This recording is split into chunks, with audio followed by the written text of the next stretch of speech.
birthday party. And so, man, I'm so excited you guys are here. It's exciting to see who's here and just to think about what has happened. And so if you have been around this thing for a little while, or maybe even from the very beginning, this day is for you.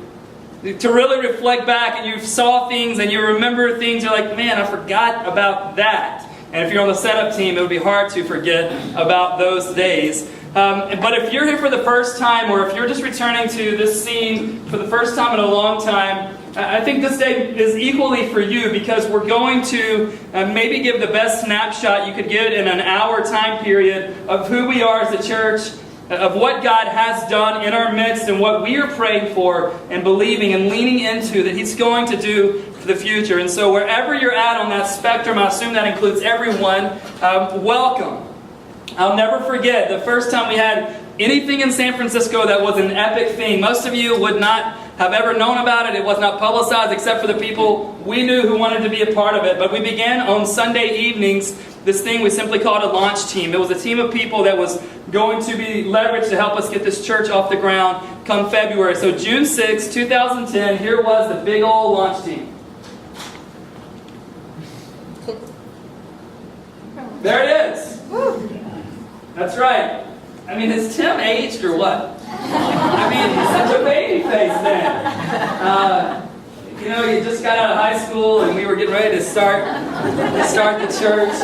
So this is the night, I still remember what we had for dinner. It was when you could still cook for the launch team. But I think Shauna and the ladies, and then maybe some men, helped make some chicken spaghetti that night. And that was it. June 6th. And so we began to meet on these Sunday nights. And it's one of those things, the majority that you'll hear later of days leading up to our church starting, like big faith days for me. But there were other days where I was like, man, I don't know if I've got much faith today. God, is it just going to be the 13 of us forever? Right? Is that what our reality is? Is that where we're going to stay? And so over the next 8 months, leading up to February 6th, which would be our last launch team meeting, we began to see about 45 adults and 15 kids become part of that. Let me show you the last launch team.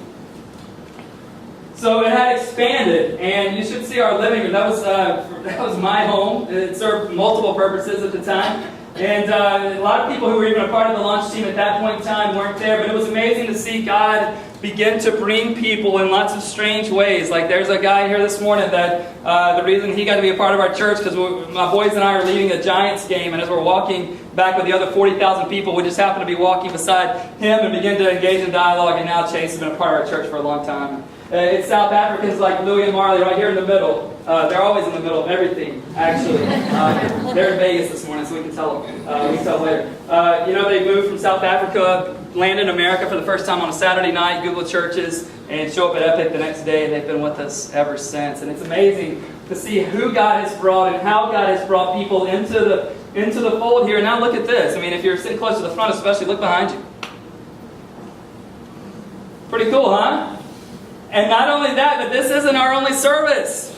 So we've now reached a capacity whereby there are over 100 people here at 9:30, and so we can't hold everyone in one service. We'll talk about future services later, not this morning. But that's what this started as. It started even really before this. It started with 3 couples, 6 of us began to pray that God would lead us to the church, that He would give the ones who needed jobs, that He would give us places to live, that He would give us a facility to meet in. And as you came in this morning, I know you saw a chart, and I'm going to get to that in a second, but would you guys be cool if I just read you some of my juicy stuff from my diary?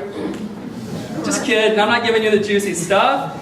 You got to pay for that. That's like online premium content. But let me give you just a few entries in the process of what we've seen God do since the vision. Really, so we kind of claim November 2008 is when God began to download the vision and the initial thought process of what has become this church. And so I'll give you a few of these that really seem like impossible things until God provided them. April 5th, 2009, we received our very first funds towards the new church today. The reason I wrote the new church is because on April 5th, 2009, we did not have a church name. And so a couple that we knew gave us $10,000 to kind of say, hey, we believe in this thing and we want to be the first ones to commit to it. And I'm glad they weren't the last ones, you know what I'm saying? But very glad they were the first ones. July the 1st, 2009, Brad Kill, who was leading us in worship, he called me yesterday to let me know they are in. Unbelievable. They are telling parents today. Now, I'd be lying if I said all the parent telling went well. all right? Because Brad was living on the other coast in the country, and so I can't say that all the parent telling went well, but I think everyone's okay with it now. 2 years later. I said this is a strong family that will be a significant addition to our team. Brad will be a great worship pastor. God's goodness is so evident in our lives. Let's fast forward to June 27, 2010. It appears we have found a great facility at the W. We need to work out the last few details, but it seems like God has given us great favor in this. For those of you that don't know, that's where our church began, down the street at the W Hotel. And here was my prayer and thought for that day. We realize this will not be an easy road, but without a doubt, it is one worth taking. We are desperate for God to act on our behalf. We are dependent upon Him, and we all realize we can't make this thing happen by ourselves. Fast forward to February 16th, 2011. It took me like 3 days to get over the launch, all right? But February 16th, 2011, it was on a Wednesday about this week coming up last year. Well, this past Sunday, we actually launched Epic Church in San Francisco. It was amazing seeing the dream become a reality. And then I just wrote this question: what will be true of our church 1 year from now? I had no idea. So I want to show you guys, you saw this chart as you walked in, but I want to show you guys what we're calling the 2011 annual report, but I want to give it a little bit different name, perhaps. There's a pastor that I follow and have gleaned a lot from, and he refers to moments like I'm about to talk about as only God moments, meaning only those moments when you see God do something and you know there's no way possible for you to reach in and take credit for what has just happened in your midst. Have you ever had those moments where you're like, I couldn't do that, like I'm good, but, right? Have you ever had that moment? So that's what I really want to portray. And so as you look at the weekly attendance mark, the first 6 months of our existence, February to July 2011, we averaged 127 people on a Sunday-by-Sunday basis during those 6 months. And over the last 5 months of the year, that amount grew by 50%. So many of you, I know, came in during that time. So thanks for that. And so it grew by about 50%. We were averaging 194 between August and December of 2011. And just for those of you that are like, well, what's our reality now? Over the last 4 Sundays, our church has averaged 231 people. And so glad to see so many new people. The church has grown. The church is growing. It's been amazing just to think of the start that we've had as a church when it comes to attendance. Here's some really key numbers on the bottom right. The big one, 130, represents the number of volunteers that serve here on a week-by-week basis. By the way, we've got more people coming than that, so we'll get to you later. We're coming after you, all right? We're coming for you, so you better decide quick, because I'm going to point to you, so you need to know kids, hospitality, or the band, all right? Just get ready, because I'm coming to a town near you really soon. Don't run for the doors. You're fine. You're fine. Guilt will be fine. We won't actually punch you out. So 130 people that are serving right now, and then 40 people this past year indicated a first-time decision to place their faith in Jesus. Not bad, huh? And you had the opportunity to baptize at a swimming pool down the street, 10 adults at that swimming pool. We did those on Sunday nights. Well, here's what's cool. If you were wondering if we found the black hole, we have not found the black hole. But our landlord, this is a big deal once you understand all that goes with the building here. Our landlord has just given us permission to do baptisms in our services now in this room, which is huge. So those of you that are ready to take that step, you've been waiting until we came from inside from the elements. Those of you that didn't want to freeze like me and 10 of my friends did last year, we've got a space for you. All right? And so March 4th is the next and first baptism that we'll ever have in this building, both at 9:30 and at 11 o'clock. So that's been a huge deal. You can also see the kids' attendance. When we decided that this was the downtown area God was calling us to, a little bit perplexing because we understood that it was unlikely we would reach many children, and the fact that I was a father of 3 children and that I wanted to have a good marriage to Mama, we needed to become a church that reached children. You know what I'm saying? You will one day. All of you singles are like, I don't have a clue, man. Why don't you just make this for us? You will one day get an idea of why that's so important. And so here's what's cool. From a January preview service to July, we're reaching about 10 to 15 kids. At times, 15 is a high mark for us there. And then from September to December, as the church began to grow, we're really thrilled that this part of our demographic began to grow as well. And so every Sunday now, we have between 25 and 30 or more kids on a Sunday-by-Sunday basis. So huge. A lot more kids to take care of. And part of that's because new families have come to be a part of our church. Part of that is because some of you have taken that premonition from the Bible to be fruitful. You've taken that literally. And so you've been multiplying. And in fact, we had an epic baby born yesterday. And if Tim and Kristen get their wish, their baby will be born yesterday also. Kristen was due on Thursday, and they still have not had the baby. So that's the only reason that they are here this morning. Kristen, are we ready for this? Yes, we are. We're more than ready. So that will take place sometime this week. We've been promised by the doctors, and so very excited. We got 2 kids that are due in March, and then it's exciting to see this part of our church begin to grow. And then one thing that I must point out is that our epic groups that Lindsay Lee oversees, it's just been amazing to see that thing kind of take off. We have 170 adults in 13 groups right now. And so we've still got time for you to join a group. They just kicked off week 1 this past week. You didn't miss anything. We just sort of introduced ourselves. So come this week, and it'll be great to be a part of that. So that's been a huge area for us because it's a big value for us. And then one of the things is, I must say, as I did research and talked to other church starters and things like that, the generosity of our people probably is one of the things that has blown me away. So obviously the dollar doesn't go as far in San Francisco as it does in anywhere else we've been, right? True? True. Otherwise, we need to know where you came from. But our people gave over $313,000 in 2011. Yeah.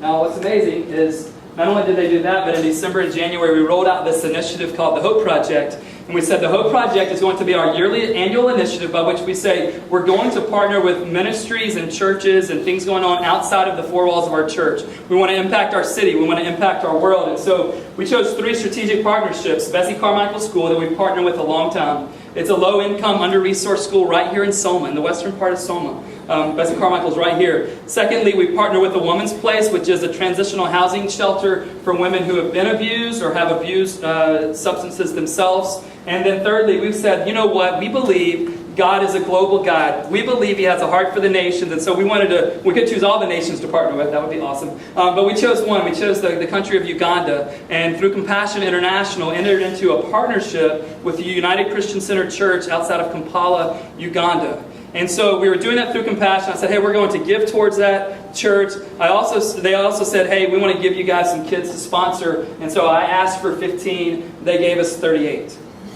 Why not, right? I'm glad it didn't work that way for me biologically. I mean, that would be crazy, that math. You know, like tapping out at 3. We got 3 kids. Back on track, man. Back on track. And so we had a goal of $20,000. We thought, what if our church could rise up and give $20,000? We told those partners, hey, we're trying to give $5,000 or $10,000, whatever the case may be. So our goal was $20,000, but you guys gave $40,247.56. You guys rose to the occasion. You said, we want to be generous people, not just enjoy things in this room or in our small group or in our volunteer group, but we want to get ministry and missions and investment outside the walls of our church. And we will continue to do that as we move forward. And I'll talk a little bit more about that today. And so we'll be able to impact those.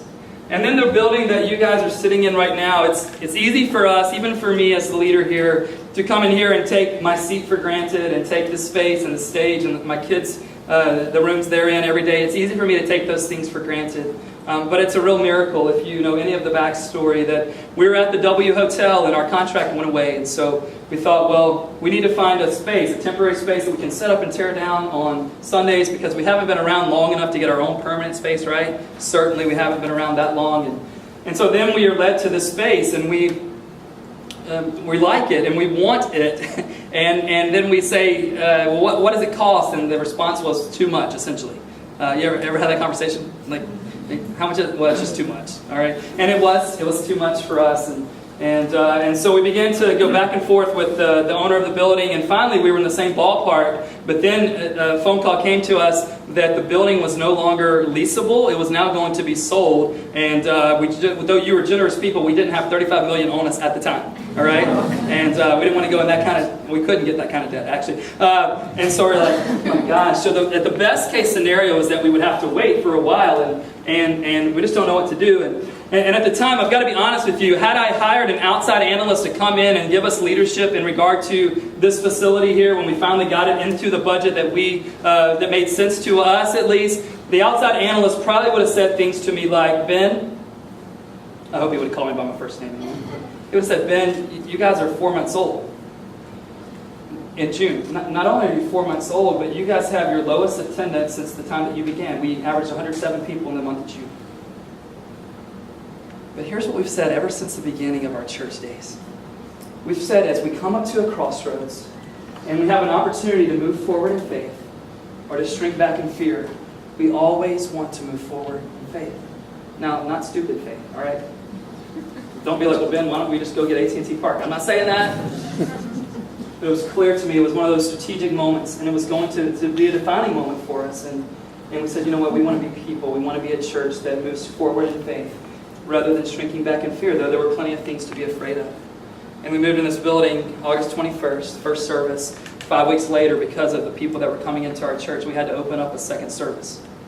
All right? And if you look around, we might have to do a third. Because some of you aren't coming in on 30, are you? Like, it's just not going to happen. It doesn't matter, Pastor. Like, you can give the most inspiring message. My alarm clock on Sunday doesn't work before 10. It just won't go off. And so we're thinking through that, all right? Just stay tuned. It's coming for those of you that, because listen, 11 o'clock, you can see, is still the optimal time that people come to church.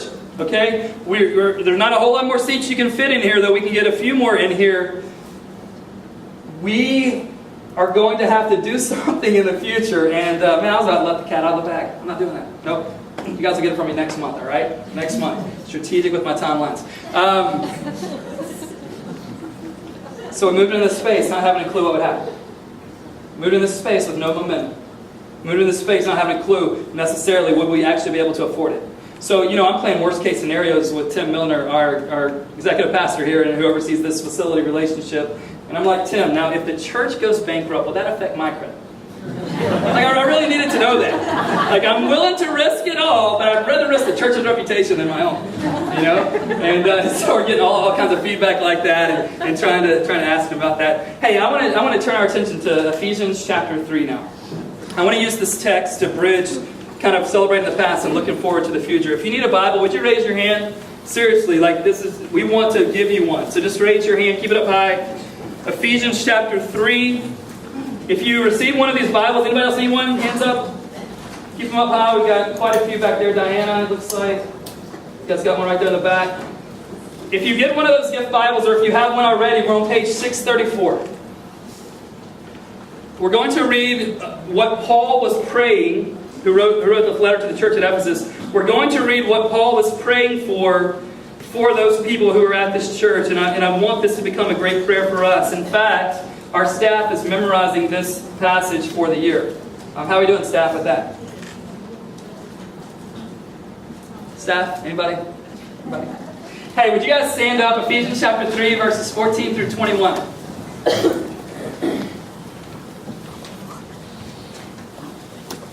Paul says, "For this reason I bow my knees before the Father, from whom every family in heaven and on earth is named, that according to the riches of His glory He may grant you to be strengthened with power through His Spirit in your inner being, so that Christ may dwell in your hearts through faith, that you, being rooted and grounded in love, will have strength to comprehend with all the saints what is the breadth and length and height and depth, and to know the love of Christ that surpasses knowledge. Now to Him who is able to do far more abundantly than all we ask or think, according to the power at work within," say it loud, "us. To Him be glory in the church and in Christ Jesus throughout all generations, forever and ever. Amen." You guys may be seated. Now I'm going to come back to verses 14 through 19, okay? So for those of you that are already thinking, oh, he's skipping to verse 20. I am skipping to verse 20, but I'm coming back, all right? Hold me accountable. In verse 20, as Paul is giving this prayer, he's saying for this reason in verse 14, just so you know, the reason that he's referring to is this idea that the Ephesians and all of us who are Christians, we have a sure faith and confidence and access to Jesus. That's the framework, that's the context, but he gets down to verse 20 and he says this, "Now to Him," so he's saying now to God, who is able. He's referring to God's simply right now ability. We're not into desire here. We're just into what His ability is. Now to Him who is able to do, and listen to all the adjectives, far more abundantly than all we ask or think. Far more abundantly. He is able. And so we'll get to desire later. We'll get to what God we think wants later. We'll get into what He's willing to do. But the first thing you and I need to lock our arms around and our minds around is this idea that God is able. There is nothing you and I as individuals or family or groups or as a church we will ever ask God to do that He is unable to do. Now, He might not do whatever we ask Him to do. His objectives and agendas are a little bigger and more big picture than ours are, thankfully. But God is able to do anything that you need Him to do. He's able to not just do a little bit more than you need Him to do. He's able to do far more abundantly than all we ask or think. Well, here's the problem, though, with it. That could mean a lot of things, right? But for some of us, it doesn't mean that much because we aren't yet to a place where we're really willing to trust God for what seems impossible. Like, let's be honest, and don't raise your hand or shout it out loud, okay? But how many of us in our lives are comfortable pursuing things that will not come about if God doesn't intervene? How many of us are willing to go for, to pursue, to run hard after those things which, unless God acts on our behalf, they absolutely won't happen? Like, that's great that you go for things you're qualified for. You should. That's great that you pursue things that make sense in your mind. But is there anything that you guys are pursuing in all of your lives that if God doesn't do something, that's not going to happen? You're like, Ben, that doesn't sound very safe. Now to Him who is able to do far more abundantly than all we ask or think. And here's what's really cool. It says, according to the power. Now, obviously, we know that God's going to have to use power, right? If He's going to do something far, like some of you have some wild imaginations. Right? This is not confession time either. He's able to do greater, like whatever it is that comes to your mind when you find yourself groggy and awake in the middle of the night and you think anything's possible at the moment. We won't ask how you got to that thought. God's able to do that. Here's what's cool. He's not just doing it according to His power. He is doing it according to His power. Get this preposition, or this pronoun, possessive right. He is doing it according to His power. But this is amazing. In verse 20 it says, now to Him who is able to do far more abundantly than all we ask or think, according to the power, which is His power, which is at work within who? It's in us. And so people are like, now, Ben, I don't see where there's any difference between Christianity and all the other world religions. He's able to do it according to the power at work within us, that in some mysterious yet true way, Jesus comes to dwell in our spirits for those of us that have locked into Him and placed our faith in Him. He wants to do it through you. He wants to do it in you. He wants to do it for you. For some of us, yes, He wants to do it in spite of us, but He wants to do something on our behalf, and He wants to do it producing power in us. That's what He's made accessible. That's what He's made available to us, and He has the power to do any of it. But yet, how rare is it for us to tap into this incredible, doing the impossible ability, power of God that's at work within us? If you're not a Christian this morning, I just want you to know what's available to you also. That kind of power, that kind of raising Jesus from the dead power can be possible and can actually live inside of us. As we've started this church, prayer and faith have been a whole new adventure for me. I've never prayed for something more. November 30th, 2008, we began to write a prayer guide, and we wrote one for the next 500 days before we ever even moved out here. God, would you give us a place? God, would you give certain people jobs? God, would you give us people? God, would you, and I don't know if somebody paid you to be here, but whatever, He answered it, right? God, would you give us people that would serve? God, would you grow a kids ministry? God, would you give us a way to do this? Would you give us a building? Would you give us a facility? God, would you do this? And so for 500 days before I even moved down here, we're just praying this. And then we're praying when we get here, we're just asking God, would you do something? And He's able to do far more abundantly than all we ask or think. My journal, if I did read you a lot of it, you would just see it's full of bold requests. Like, we have some goals for this year that are just kind of crazy. And I won't tell you which staff member has the craziest goal, all right? Lindsay. Just kidding. We're going to see it all come about, no doubt. We've got some goals for our church, and we're just excited to see what God's going to do. I've shared this with you before, but as I've been reading this book called The Circle Maker, it's become really, really clear to me and really helpful to me that God wants us to pursue things that are beyond our realm of possibility, but aren't beyond His realm of possibility. Because we just learned, right, that God is able to do anything. And this book really is about having things you pursue, praying around those things, asking God to deliver and provide what we think are impossible. Anyone interested in that kind of like learning about that faith? Anybody at all? Here you go, right here. You guys got to raise your hands faster. Listen, I don't give away free stuff a lot if you know me. Somebody else bought these. Just kidding. Sort of. Here's what I've learned from this book. And this isn't a quote from Mark Batterson, the author, but it is what I've learned. It is what I'm leaning into. It is how I'm beginning to adjust my beliefs about God.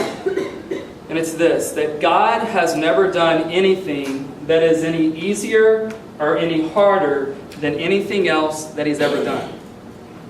Confusing, I know. Let's do it again. God has never done anything in all of history that is any easier or any harder than anything else that He's ever done. I believe that when I begin to get my mind around it, but I've not believed it in action, if you know the difference. Here's what that means. Let's say you're a person and you have a child who has a stomach virus. And at the same time, you have a mom who's battling cancer. We know which one is likely to heal just based on kind of common sense, right? We know what there's more hope for based on common sense. But here's what it means, the statement, and the reality, I think, which is true. It is not harder for God to heal your child of a stomach virus than it is for Him to heal your mom of cancer. That was the same look I had on my face when I got my eyes around this. This is big for me. This is monstrous for me, that there is nothing that, God, it's not like there are some things that if we ask God to do, like He's got to go to the gym a lot that week to be ready. Right? But we believe that. Like, God, okay, I really need you to bring your A game. God, I need you to zone out the other 6 billion people and listen to me. God never looks in the mirror and goes, all right, get yourself ready. But we live like this is not true. I do. Like it's very easy for me to believe God can do things that make a little more sense than to ask the big things. But here's what this means for you. Whatever it is that you're in desperate need of this morning, whatever it is that you're longing to provide, God does not find it difficult to give it to you. I know how we see it. God does not find it difficult. God is not perplexed by it. God does not think you're asking too much. It's not a challenge for Him.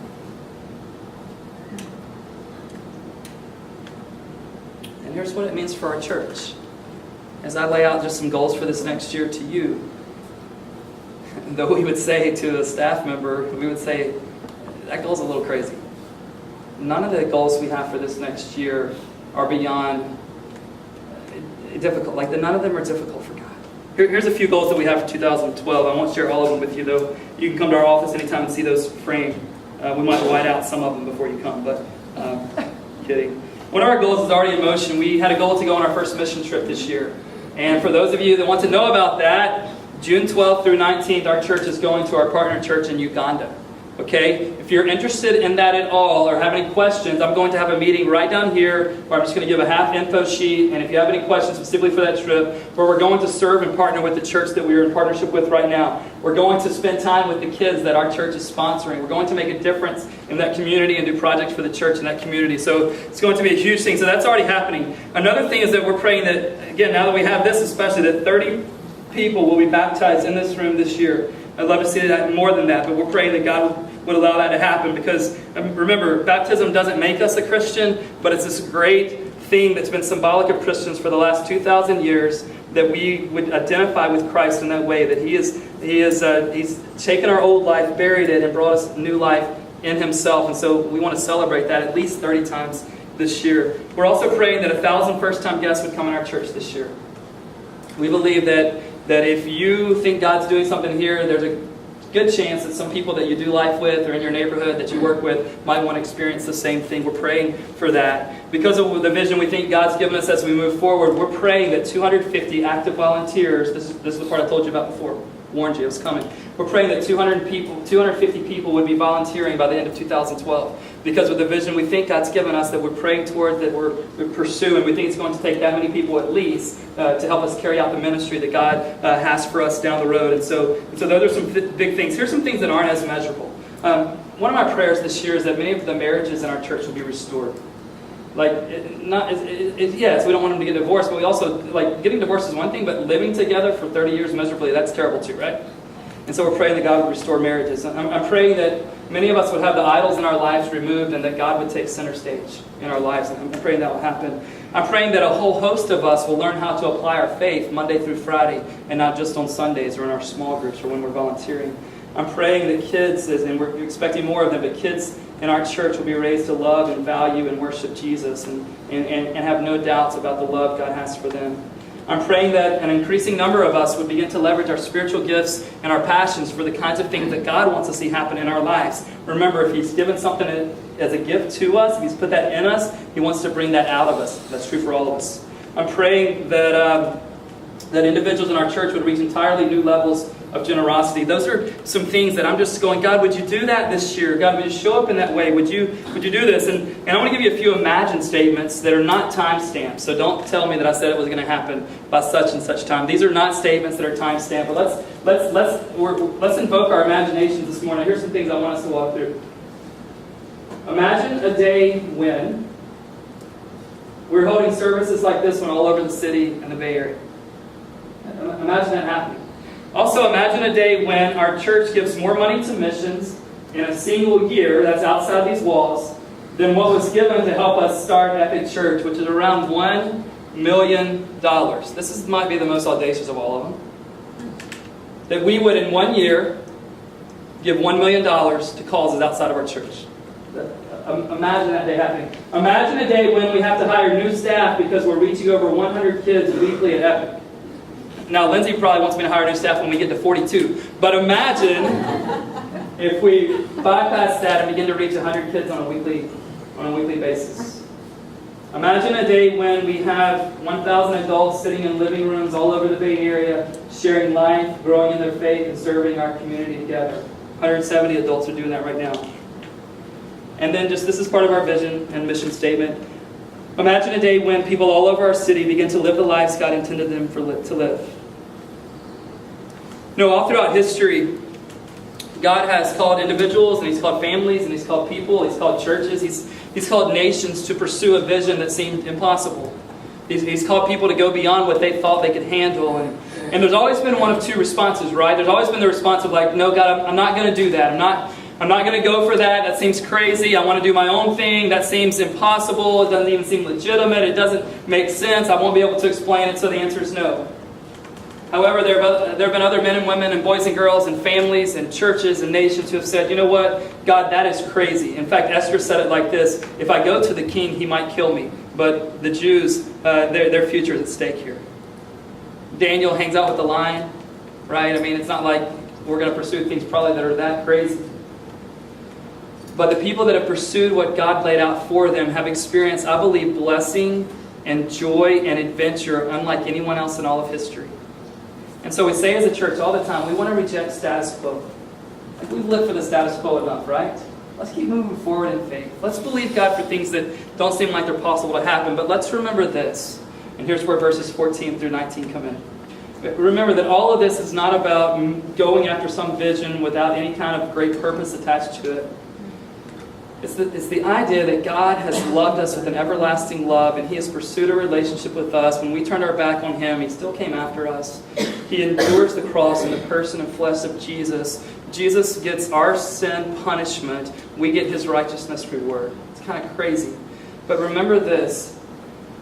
Even if the thing that you're in San Francisco pursuing doesn't turn out like you like it, you can still be rooted and grounded in the love of Christ.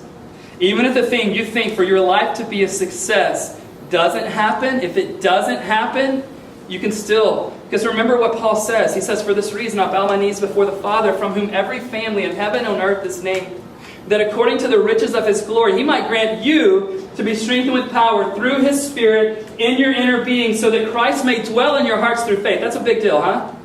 Like Jesus in me, through faith. That Christ may dwell in your hearts through faith, but that you, here's your foundation, that you may be rooted and grounded not in your success, not in your status, not in if it goes well, that you may be rooted and grounded in love. That you might know what is the breadth and length and height and depth, and to know a love that surpasses knowledge, that you may be filled with all the fullness of God. That is why we open the doors of this church. That is why we will continue to meet as a church. That is why we will believe God for the impossible as a church. And that is why we will say, God, we're going to believe that you'll do far more abundantly than all that we ask or think. And here's the decision for every one of us in the room. Twofold. First, as an individual, do you want what God wants for you, or do you want to play it safe?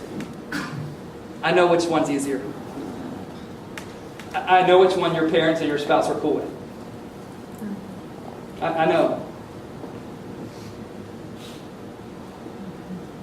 But is it working?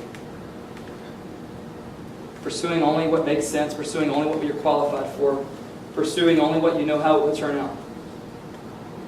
I know others of you are going, Ben, I've been hoping and dreaming and praying and having faith for a long time about a specific thing. I don't have a whole lot to say to you other than that God loves you deeply and don't give up. My mom prayed for me for years while I was living a lifestyle away from God big time. I attribute what God has done in my life and even part of the starting of this church to the prayers of my mom. Glad she didn't give up, even when I asked her to.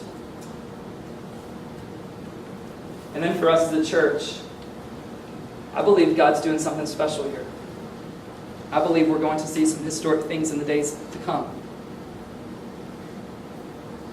Do you want to be on the outside looking in on that? Or would you consider, and I know if you're here for the first time, you're probably not at this point yet, but would those of you that have just been on the outside for a bit, like attending when it's casual and convenient, would you like to be a part of that? So you just don't have to go, well, look at God's power at work within them. But Paul said God's power at work within us. You have an option. You have an opportunity. Let's do this together. Glad you're here at the celebration. A lot to celebrate. And when you leave, make sure you get a cupcake in the lobby, unless you got one when we were giving them out to the other crowd.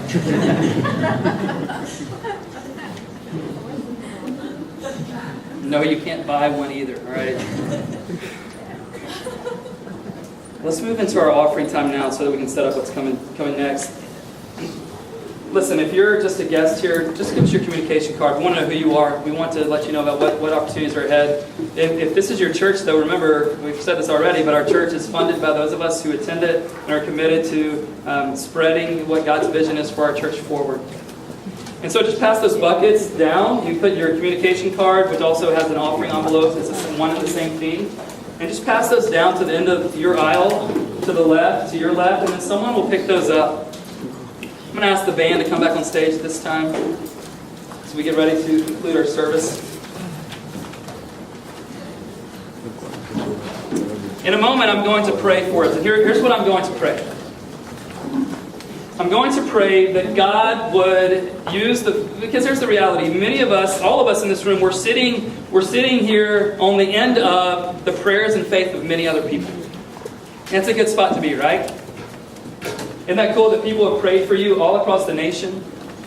It's been interesting. We were getting quite a few calls lately from people around the country going, hey, I've heard about this church. I'm moving there. We're sitting on the end of other people's prayers and faith. So think about what's ahead. If you and I keep praying like we're praying now, and we keep exhibiting the amounts of faith that we're exhibiting now, will there be people who will be able to sit on the end of our prayers and the end of our faith?